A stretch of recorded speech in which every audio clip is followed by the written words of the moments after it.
Is there something where you want me to have charges pressed against this man? No, because I don't want retaliation. That's the only problem. Only on Fox 5 tonight, hear from the Virginia man who had the cops called on him during a pickup basketball game. Yeah, a lot of people were talking about this one. This has made the rounds everywhere. Radio stations across the country have been talking about this. But today, we got the responding deputy's body camera footage, which shows exactly what happened after a foul turned into an assault call. Here's Lindsay Watts.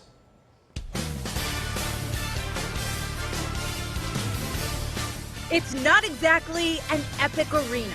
Started off as a normal pickup game.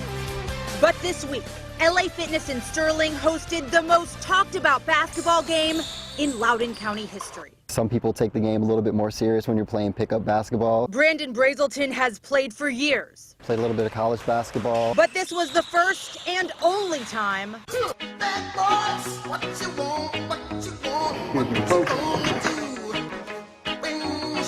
the 6'5" forward had the 5-0 called on him mid-game.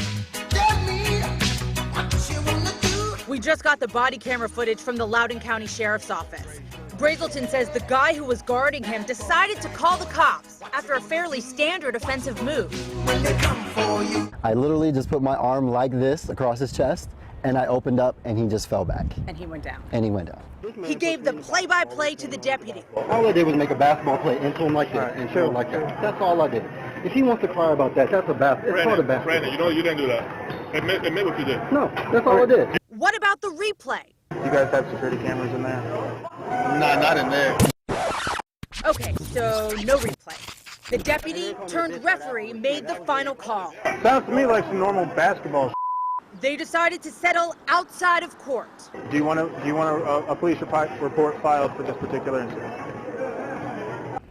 People all across the country are talking about this story. A guy at the gym got some video of the aftermath of what happened. It has been viewed countless times. This is the hardest foul in America, bro. Have you ever been called for a basketball foul before the... No. This your first time? That's my first basketball foul. He says the guy who called the cops was no stranger. He's played ball with him many times. Never been any issues whatsoever. We may never know what was in his head. Why, PB? But after everything, Brazelton says no harm, no foul, no grudge. He got a little bit more upset because it basically meant that we were about to win the game, so. And you think it really was just that? It was just that. I really, honestly don't think it was anything more than that. He's a good guy. That guy who called the sheriff's office still has not talked to anyone about this. I did send him an email. I understand why he didn't reply to it. I probably would not be talking about it either. Yeah. But yeah, Brazelton is okay to play with him again and really is giving him the benefit of the doubt of maybe he just had a bad day. Something. I mean, you know, it's absolutely ridiculous that you call the cops for something like that. I'm going to guess he's probably a little embarrassed after all of this. Or a lot embarrassed. This story is everywhere, and Yeah. his face is everywhere, too. Well, I will say, I think some people would ask on social media, did that reach the extent of maybe wasting the time of police? Was it like a false call or something like that? It seemed like the deputy, though, took it all in stride. The gym employee apologized to him, and he said, don't apologize. I'm doing my job. It's fine. Yeah. So he was okay. All right. Note to self. I just love that this has gotten so much traction.